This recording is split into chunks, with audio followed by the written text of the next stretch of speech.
Disclaimer. The views and opinions expressed on this podcast are those of the individual guests or creators and do not necessarily represent the views of their employers, business partners, affiliates, or advertisers. Any opinions, advice, or statements made on this podcast are not intended to be taken as fact or professional advice. Please consult a qualified professional before making any decisions based on the content of this podcast. Hi everybody, welcome to Untapped Tanzania. My name is Maureen, even the queen, even the princess, or Pinduro, the answer, whichever one you prefer. Welcome to another episode of Untapped Tanzania once again. I do not chill alone, I chill with the one and only Mash D. How you doing, Mash D? I'm fresh and my fresh just gets fresher. What's the mood? What's the temperature, my You dog? know, the diamonds in production are always glowing greater than the pressure. I love that. As I said, welcome to Untapped Tanzania. If you're new here, please like, subscribe. Let us know what you've been tapped into so we can tap into that as well. If you're returning, you know what to do. Like, subscribe. Let us know what you've been tapped into so we can tap into that as well. But let's get into it. My dog, what have you been tapped into? So there's this book that I was reading. It's like a critique. One of my favorite books of all time is a book by Adam Smith called Wealth of Nations, right? So there's a book that I think his name is Kenneth, but his last name is Lux wrote, which is a critique of, it's not necessarily a critique of Wealth of Nations, but it's a critique of the outcome.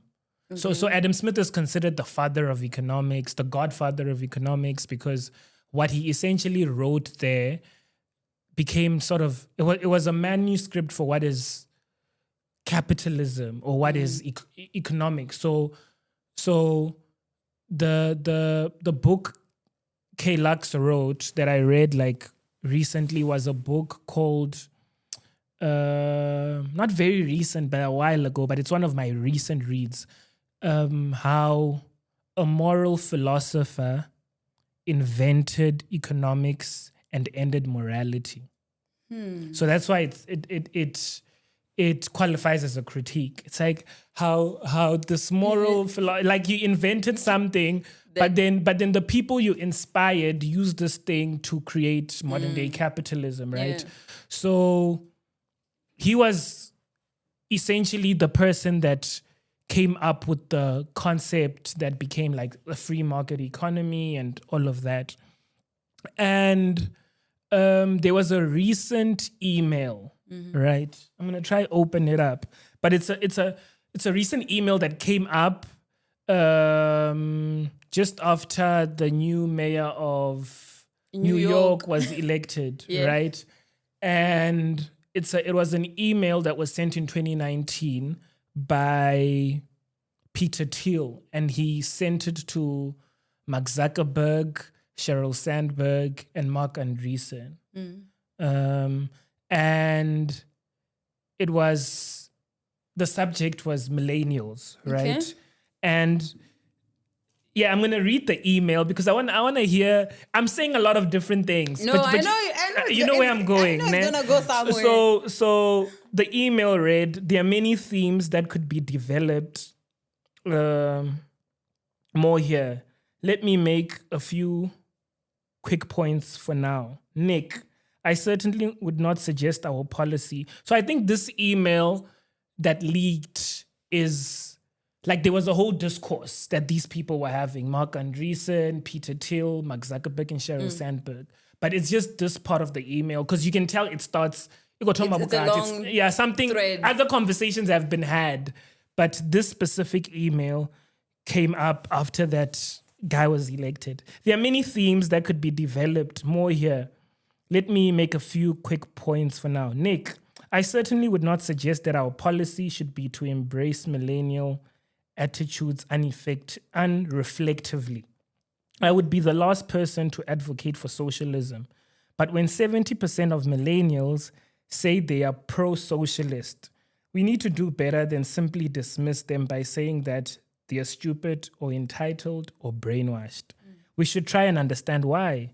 And from the perspective of a broken generational compact, there seems to be a pretty straightforward answer to me. namely that when one has too much student debt, or if housing is too unaffordable, then one will always have negative capital for a long time, or find it very hard to start accumulating capital in the form of real estate. And if one has no stake in the capitalist system, then one may well turn against it. Right? Yeah, I don't know. So there was a little bit of a discourse, but like I took two key themes that came up of the discourse where this email was shared. So someone said, people are turning against a system they never actually experience. The conditions Thiel describes aren't the result of capitalism working too well. They are the result of capitalism being slowly replaced by policy-driven scarcity. Student debt didn't rise because markets ran wild. It rose because governments guaranteed the loans. Housing didn't become inaccessible because property rights failed. It became inaccessible because zoning boards, permitting regimes, and planning authorities restrict supply by design. Wages didn't stagnate because capital exploited labor. They stagnated because taxes, inflation, and regulation drag wealth creation down while inflating the cost of living. So the resentment is real. The generational break is real. But the target is misplaced. People are losing faith not in capitalism, but in a system that wears capitalism's language while operating as coordinated political control. Ownership was throttled not by markets, but by policies that prevent individuals from accumulating and applying capital. If you remove those restraints, opportunity expands. If you double down with more control, then you get collapse. The question is not whether people will rewrite the system. The question is whether they'll recognize which system failed. Are you following? Okay, then the last one was someone that rebuted what this person essentially said. And they said, there must be a reckoning here. Free markets advocates, I am one. Free markets advocates must then acknowledge that it was a capitalist system that led to all of these bad policies and the downstream outcomes. Who went wrong? You can point fingers at central banking. You can point fingers at limited liability legal structures that embody systems with personhood. You can point fingers at education. You can even point fingers at success. I'd point a finger at scale. The capitalist system made it too easy to aggregate power and capture regulations, which led to all sorts of downstream monopolies. It led to all sorts of asymmetrical relationships. It led to a lot of externalities like too big to fail. Capitalism hasn't figured out how to throttle cancerous success from the inside. And so we get big scale that leads to big and bad consequences when things go wrong. And they have gone very wrong. So yeah, this entire discourse, I brought up the mayor because it was sparked by that. Like, there was a lot of funding that went into the other guy that was running against him. Like Michael Bloomberg also, the billionaire gave, and obviously the publication Bloomberg was pushing this other candidate. They had so much backing, but this guy won, right? Even your Bill Ackman's, like, billionaires really funded this guy. Elon Musk was behind the other guy. Like, so many people were behind the other guy, but like the actual voters, the actual people, predominantly millennials were like, nah, this is what we want. And he doesn't even, I mean, they're pointing him out as a communist, but I mean, he believes in like a social democracy. So sort of the train of thought of like, approachable countries like Sweden or Norway or so that kind of thing, right? They obviously don't like what he's advocating for because he wants to increase taxes for people that earn over $1 million. But yeah, I want to hear your overall thoughts on that because I feel like it speaks to a lot of what we've been chatting about. Because I mean, like, what Peter Thiel says at the end is basically very similar to the idea we brought up in our last episode about eating the rich, where he's like, like this isn't something, and he's got. I mean, Sheryl Sandberg works with Zach at Meta, I think. Mark Andreessen runs one of the biggest VCs, so they invest in a lot of startups, and so he's essentially talking to people of influence in 2019 and saying we need to do something, right? And now clearly the email was leaked because they didn't do that something that he was hinting at, like, yo, dude, we need to win these guys back. And we win them back by ensuring that, they feel involved. They can buy houses. Their debts are paid. So, yeah, what are your thoughts on all of this? That's a lot. There's a lot of themes there. Yeah. I'll just pick on stuff that I feel like resonates. I think the first thing is, like, when you read the reply, like the second email, I was like, you know how people are always like, oh, you guys are just rainbows, fairy lights, you all agree in the same thing. You need somebody to go against you guys and actually go right in the opposite. That email, I think, is a representation. So the two responses weren't emails. Oh, so there was the email, right, that someone posted on Twitter. So the two were two individuals on Twitter that went at each other. The second one, the first reply. So the email. Yeah. And then the first reply is essentially someone saying that it's the you guys want to put the blame on the wrong thing. Yes, it seems like it's capitalism because capitalism is what's in front of us, but it's not capitalism. Yeah.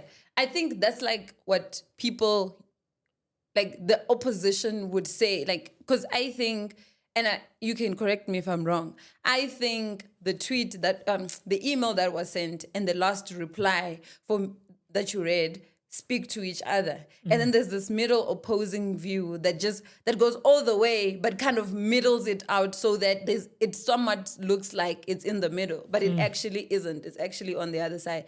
I think that's like the thought that sometimes people have when they kind of listen to us, because they're like, oh, you guys totally agree. We are like the email and the last reply. Okay. We need the middle ground to be like, but there's this other end.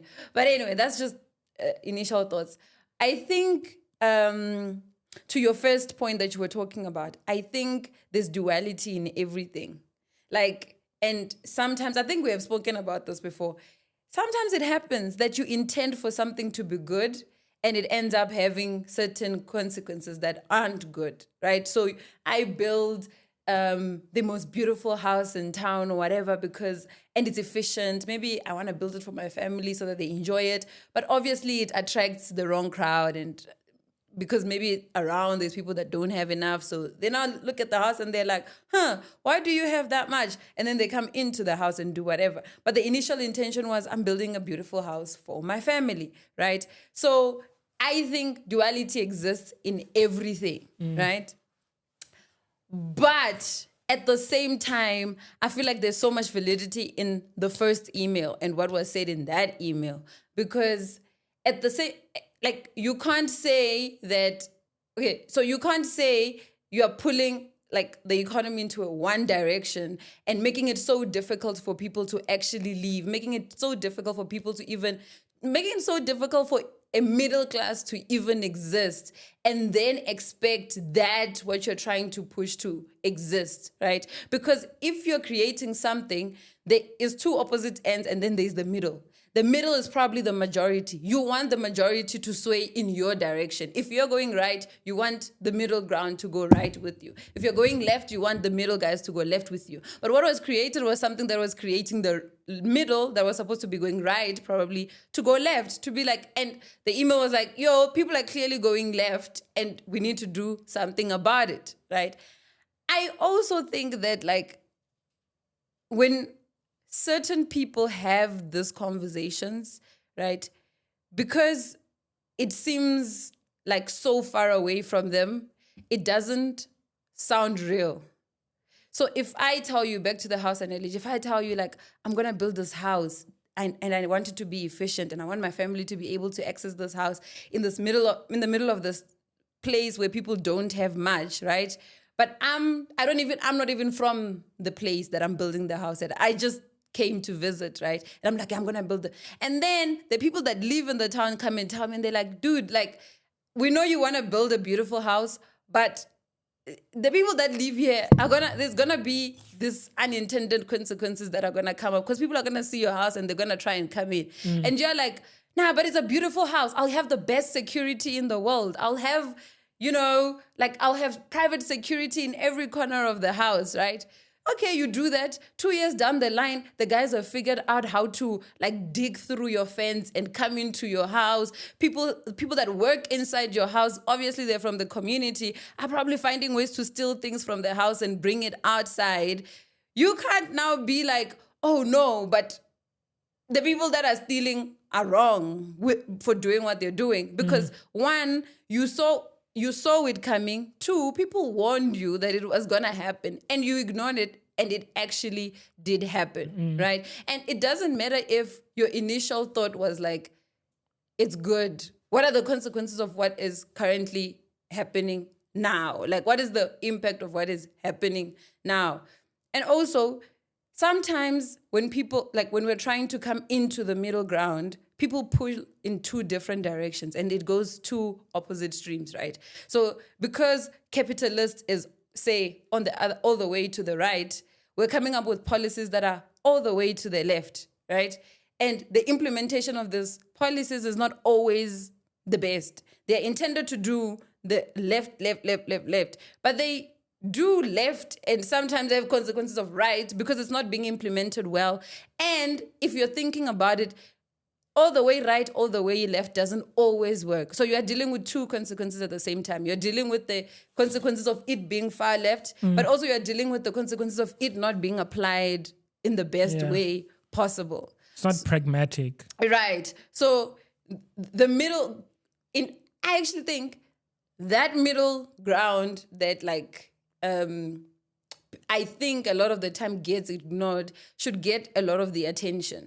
Because the middle ground is what sways the left or the right.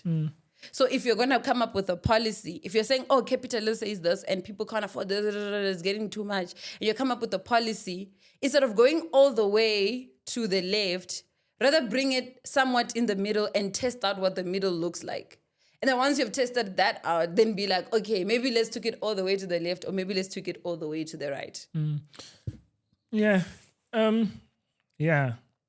I agree. And I think a lot of what you're saying speaks to, even the analogy you bring up speaks to what's going on. Because even with Peter Thiel, right? He's playing devil's advocate amongst his peers. These are all capitalists. Like, he even says, these aren't, like, I'm not a socialist. I would never even vote for socialism. But I'm recognizing what's going on, guys. And we are people in positions of power. Let's do something, because this is going to essentially affect us, right?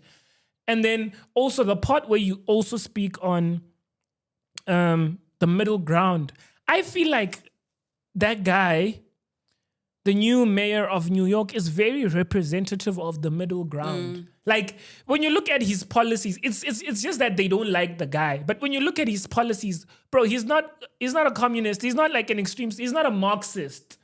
You get me? Like, he the kinds of policies that he wants to implement very much are a safeguard from a complete berserk coming up, right?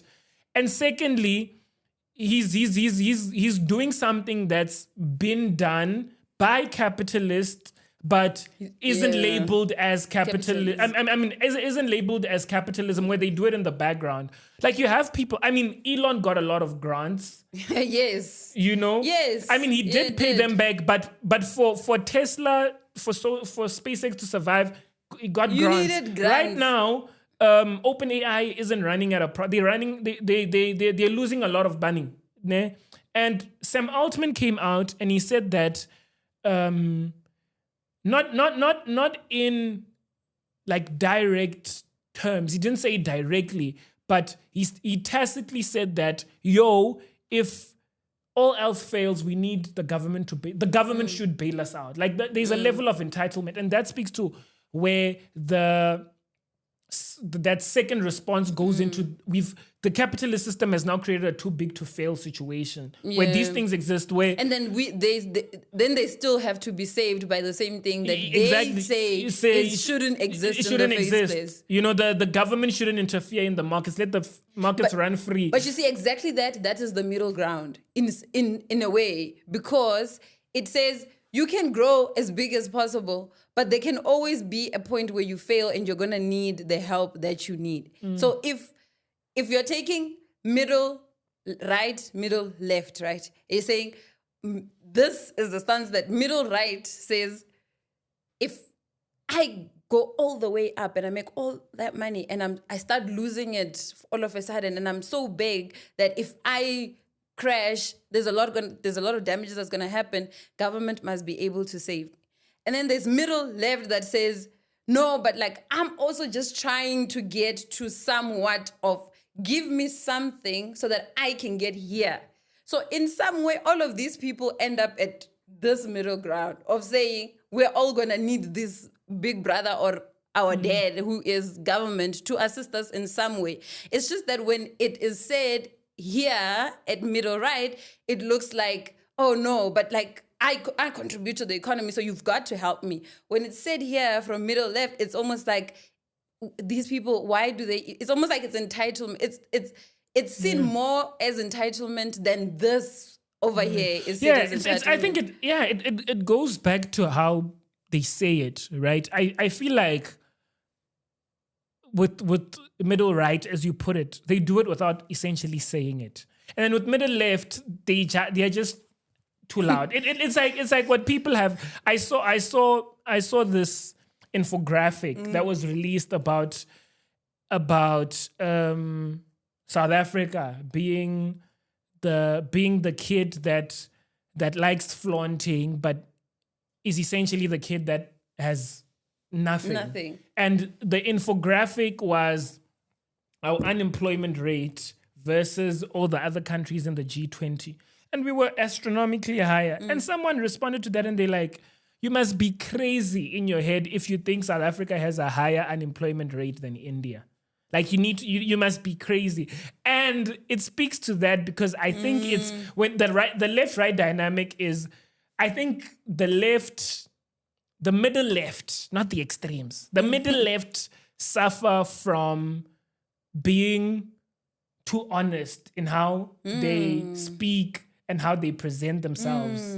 You get me? Like, and that's what we suffer from as well. Like COVID, our rates were so, but it's like we will report. We will say this is our problem. Stats work. You get me? Like even with gender-based violence, right? We're the capital of the world, but you see tourists in countries like Pakistan, where like people are going through stuff where you're like, yes, South Africa is bad, but who's looking at that one? You know, so we have a ground to stand on to say like, no, dude, like, yes, South Africa is bad and we need to, like, we're faced with a national crisis and all that, but we're definitely not multiple national crises.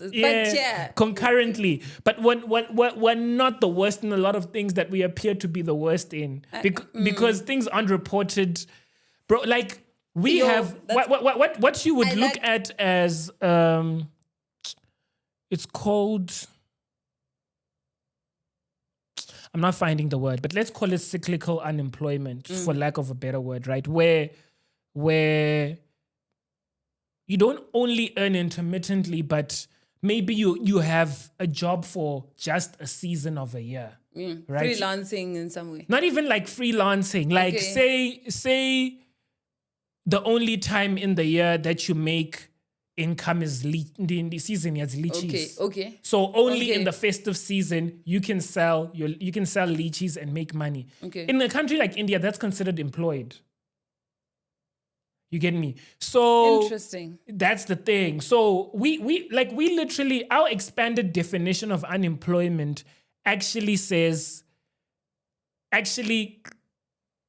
considers people that have completely given up. We have an unemployment rate of like, sure, this is unemployment. And then we have an extended unemployment rate that represents people that are like, they are not searching anymore. They're not sending their CV to anyone. They've just been like, I'm a useless class. I've tried and I'm done. You know, that is not a stat that is represented by other countries. Yeah. It's like that population is completely, Yeah. you know, That's an interesting... not considered. It's such an interesting thing you bring up about like being like yappity yap about your problems, right? More than Like- what you need to be doing. Yeah. Because I think in general, even as a life principle, like not just... Don't always exercise your freedom of speech, bro. Don't end in that way. You know what I mean? Like exercises in because I think you are right. Like people that are striving to go from left middle, about their failures more than people that are that are Bro, like even the high, framing, like, like right look middle. at face value, ne? At face value, look at something like tariffs. Tariffs are socialist. Tariffs are super left, ne? But Trump will say, yo, all these countries are taking from America, manipulating America. We need to charge them for it. You get the framing. Yeah, the framing is, it's almost wild. like... Yeah. And how we speak about our problems is completely different from that. Like if we were doing the same thing that he was doing, it will actually be faced totally different. In fact, the media would be reporting about it totally different from how it is being reported. The headlines are like so like South Africa have taken a communist stance in but they don't say that about Trump. No, they wouldn't. Yeah, what have you been tapped interesting. into? Ooh, thank you for that thought. A couple of things. Like there's a video of Tsitsi talking about how there are problems in your life that just... We need to insert that video because it killed me today. Yeah. Mara, fit. Have you ever had a problem that requires too much attention, like an attention-seeking problem, like you don't have others? This problem is busy. Hey, focus on me. Focus on me. You're like, hey, man, I've got other problems too. Huh? I know some way ignore Mara, it keeps on. And I'm not saying it's not important. All problems are created equal to worry you. But this one just keeps on. Hey man, worry about me. Like, is that what will make you happy? Problem? Come on, man. How? Share me. How? Because adulthood is trash. But I think there's multiple things. Obviously, we can go into the G20. That's happening. There's the juxtaposition of the G20 happening at the same time as the Madlanga Commission, being like G20 is showcasing how South Africa can be counted in as one of the most influential countries in the Southern, but at the same time, there's all these problems that are actually being televised through the Madlanga Commission. Back to your point about us being very loud about our problems. Like, our problems are televised. Like, we go through these processes proper, and we have people that go up and tell the truth, and some people tell very obvious lies. But I don't really want to get into that, because I think we've spoken a lot about the Madlanga Commission, and the G20 is well covered. So I really don't want to get into that. What I do want to get into, though, is the fact that, I got scammed, bro. I don't even know how you got scammed, but it's hilarious the way you said it. Yeah. I got scammed. And okay, I'll tell the story. So is that why you bring out Titi with the problems? Yeah, that's why I'm bringing up Titi with I'll tie it back. I think to myself, I am somewhat vigilant. I'm aware of my surroundings, and I know what's going on. Yo. I know what I'm generally. Yeah. I don't think I'm the best at it, but I generally kind of have a view of what's happening. So there's an event that we were planning. I found this really cool company that was doing deco for very affordable prices. Beautiful deco, by the way. And I was like, oh my gosh, this fits into the thing I want to do. And it's a black business, so reach out to them and be like, hey guys, there's this thing I'm trying to do. Could you give me your code for this date, for this amount of people. Grand sharp, these people send me the code. We even discuss specifics like the colors, everything. Everything kind of looks good. Like from the face of it, everything looks good. I go out, I share with the people that we're planning this event with. They also have a look at it. They look at the social media pages and they're like, legit, let's go. Bro. So now by the way, we pay the deposit. Like we pay the deposit. It's all good. So now I'm like, okay, it's like 2 weeks in after I paid the deposit, and I'm like, I need to check in with this guys because we are actually changing the venue. Still in Joburg, but I need to, get people involved here. Tell them, guys, still in Joburg, but we're changing the venue. I send a text, bro. 1 tick. I'm like, I sent it in the morning, like before I leave so I'm like, it's fine. They're probably doing whatever. A day goes by. I'm like, this is... You can feel it inside. Like I know. I'm like, this is strange, but you know what? Let me give it another day or two. Second day comes in. I'm like, okay, this is a little bit strange now. But I'm having a busy day, so I'm like, I'll see it later. Later, I'm actually on a call with my friend. I'm like, I'm just explaining what was going through my day. And then I remember they're like, yo, there's this people. I need to text them. Text them again. Nothing, bro. So then I'm like, okay, let me look at their social media pages. Let's see what's happening. Gone. Like the page does not exist. There's like little child accounts that have been created like 3 days ago. But the original account that like was... Yeah, like the account you came across, like this is on Instagram. TikTok and Instagram. So I first saw them on TikTok and then I went on Instagram. So yeah. Like how many followers do they have? It has like 7,000 followers. And like they have like pinned videos with like people commenting on the videos like beautiful work, please like whatever on this date I'm having an event, 20 people, how much would you charge? They're replying to the comments, like very responsive. I'm like, so it's bots. No, I don't think it's bots. I actually think it's real people that think that this is legit. No, but why are they reviewing how great? No. But that's the thing. I actually remember sending the thing to somebody else, and then somebody was like, "How are the reviews?" Because the price was like, it's decent, but it's not the most priciest price out there. The person was like, "Hey, how are the reviews looking?" And we actually went in and checked it. A bunch of us went in like looking through like videos, and there was no reviews. It was just people asking for prices and doing these things. So we're like, oh, there's no reviews, but it does look somewhat legit. Anyway, the story's not even finished, bro. So I got scammed. I'm now realized, okay, there's something wrong. So the new child accounts have like different numbers. So I'm like, there's no way. This is the same name. Like, why do you have different numbers? I reach out to both of those numbers. It's the same thing. They're replying to me at 12 a.m. in the morning. I'm like, no person that's running a well-functioning business is up at 2 a.m. in the morning. Like, you are busy. There's no way you are that available. You are tired. You are resting. It's just not possible. Figured out it's a scam. The number that I had blocked me already. Like, they even, like, somebody else contacted the same number that I had blocked. They asked about the prices and everything. And they were like, are we available for this day? The same day that I said, are you available for this thing? Want for lesser people? They were like, yeah, we are available. And the person was like, oh, but then my friend booked this thing for the same date. Block. No, the reply was, oh, I was so busy. I actually think I missed that booking. Let me just go and check. Nothing.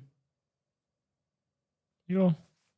So that's not even the frustrating. That's frustrating. That's like that. But I was laughing about it because I was like, bro, like it wasn't in my bingo cards for 2025, bro. Like there's other things happening, but why is this mammoth of a problem coming to me now? You know.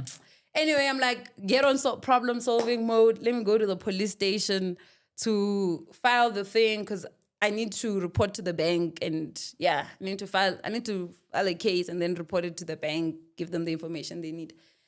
Bro, yo, Police station vibes. yo, dude. Which police station did you go to? I went to the Senton police station, and I went there specifically because I was like, I don't think it will be busy. It was at very random time in the morning. I was like, there's very little chance that the police station is busy at this time. And truth to be told, it wasn't busy. That's the thing. It's just that nobody, like nobody cared. Like it was just, and I get it. Like it's not the biggest of cases, right? It's not like somebody was murdered or like somebody has been sexually assaulted or anything like that, right? In fact, a lot of the people that were there were reporting like accidents and stuff.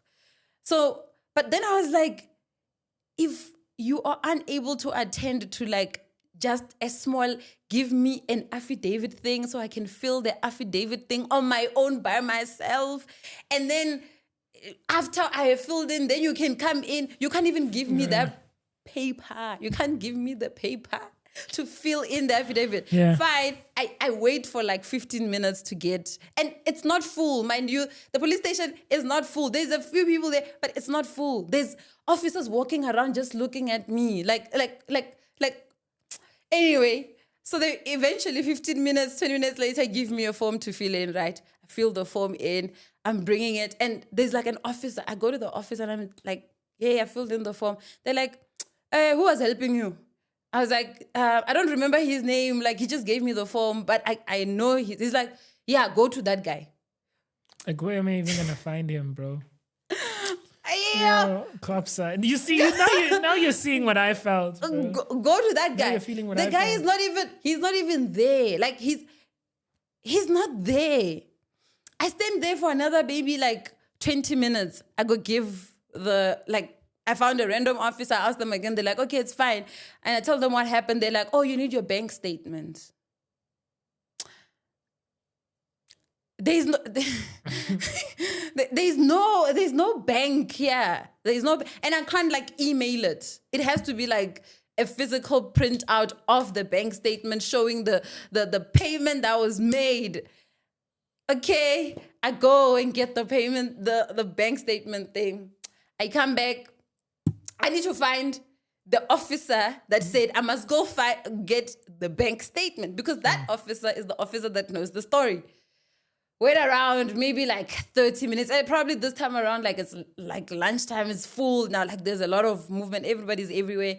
Chill there probably till like 2 or something. Nothing, no help, nothing. Eventually somebody says, hey, come, let's fill this thing in. They do their thing, they fill it in, they give me like files of where I need to fill in some of my details, whatever.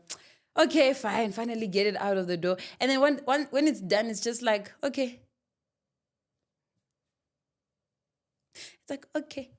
It's not even like, it's not even like, yo, you're not gonna get your case number now. You will get it eventually, but like, you're not gonna get it now. Just wait for a bit, for this amount of days, probably you will get your case number and somebody allocated to you. No, it's just like it's done. You need to ask. You need to be like, okay, so now that we're done, like what's the next step? Yeah. Then they explain it, but they explain it like, why are you even bothering me? Like, just like get away, like get away from me. Our system is so messed up, bro. And then when that's done, like you walk out and like some girl is walking in like bruised, like, and I'm like, I know my case wasn't big, but like, I feel sorry for this person, not just because of what they're about to go through it. But they're about to go through it. They're about to go, you're about to go through it. And that's like, it gets me thinking that like, I was scammed, bro. And it's, as much as it hurts me, it's funny too, because wow. You know what I mean? People be scamming out there. But if I was dealing with like a very serious, very, very serious problem, like, I don't know, like a very serious problem, and I needed help, and that is the rate at which the help came at, by the time I receive the help, in fact, by the time I leave the police station, I've lost hope in even getting the help that I need. Bro, yeah. It's bad. It's bad. Like, Yo, it's bad, man. It's so bad. Like, it's so bad. Like, just, you know what? You know, like this life is a life where you need money, bro. Like, true. you need money. True. Because the only way you get problems like that solved is hiring a private investigator, because you have money and you just want to catch this person. If you have a problem, you need a private, like, that's one thing I've realized by dealing with cops. Like, And cops are. you see, that's another thing, right? It's like when I left the police station, my hope wasn't in the fact that that thing was going to get investigated. I'm not sitting there thinking, oh my God, I'm going to get like an update and this is going to, no, that wasn't my hope is to get this filed somehow so that somebody actually looks at it and goes back to the conversation we had about the private sector and the public sector, right? When we were talking about like there are certain services that shouldn't be given to the private sector, right? The private sector gets into it because public sector is not actually doing what they're supposed to be doing. Now, I'm not saying that private institutions don't have the responsibility to investigate like things like fraud because they happen through the institutions, right? But I also think that our like police should be effective enough for me to trust that even if like I didn't report this thing, like the money was not an issue, this case was gonna be followed up and somehow, and this person was gonna be found. But like the way like I went through this, I just so know, nonchalant about it. I trust the private institutions to do more investigating than I trust that like and that should never be the thing. You know, that should never be the thing. And that's why things happen slowly and then all at once. Yes. You know, like, so now Yes. it's like we're gradually moving into, I mean, that it's happened with a lot of other institutions, but you look at your police, bro, and you hear a lot of people even talking about how private security companies have greater capacity than the public sector, you know, and obviously it's not for the use of the public. It's your gated communities where People that affluent have money getting protection and all of that, right?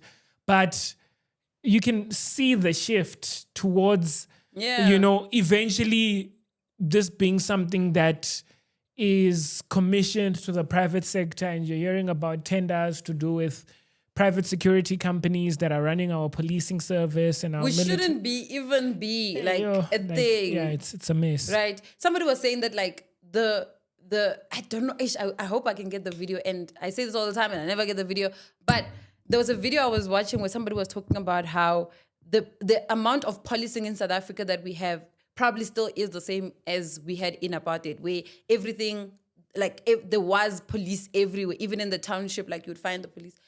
But it's just that has been privatized. Like if you go to, and it has gotten to the more affluent spaces. Like if you go to your northern part of like Joburg, you'll find that every corner there's like a private security car. Every other corner there's a private security car.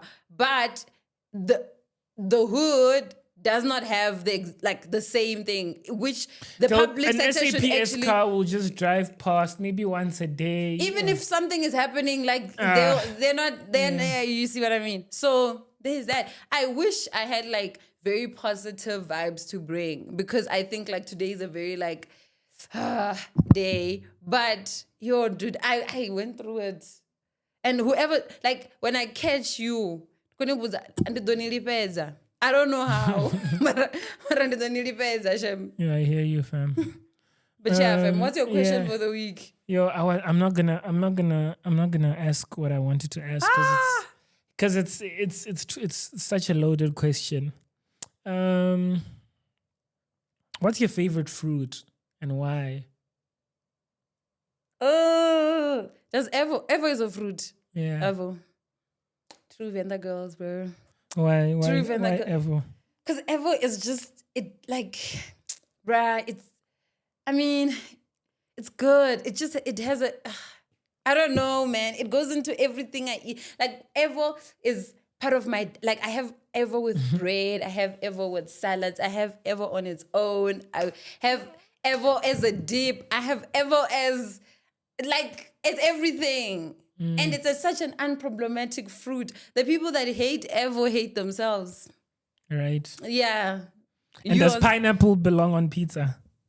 Yeah, it does. It does. Right? It does. It does. Fight me if you can. Okay. With that, peace, son. The